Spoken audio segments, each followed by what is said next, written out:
So thereafter we approach the other High Court, Nainital High Court ಅಲ್ಲಿ ನಾವು petition ಹಾಕಿದ್ದೀವಿ, Delhi petition ಹಾಕಿದ್ದೀವಿ. So in that petition there was an order. 7/5/2024 ತಾರೀಕು Delhi petition hello ಆಯಿತು. ಅಲ್ಲಿ ನಾನು ಪಿಟಿಷನ್ ಅನ್ನು ವಾದ ಮಾಡಿದೆ.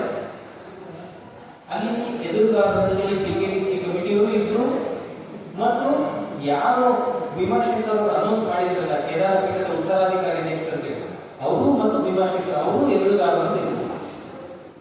ಹೈಕೋರ್ಟ್ ಆಫ್ 9th ಡೈರೆಕ್ಷನ್ ಕೊಟ್ಟಿದ್ದೇನೆ ಅಂತಂದ್ರೆ this issue is being making some sound. So BKTC committee has a right or the power to decide on the basis of the legal notice and representations made by the petitioner as well as the stakeholders. ಅಂದ್ರೆ ಅಲ್ಲಿ ಓದಂತ petitioners, court ಮುಂದೆ ಓದಂತ petitioners, ಅರ್ಜಿದಾರರು ಮತ್ತು ಕೆಲವೆಲ್ಲ ಬೇರೆ stake holders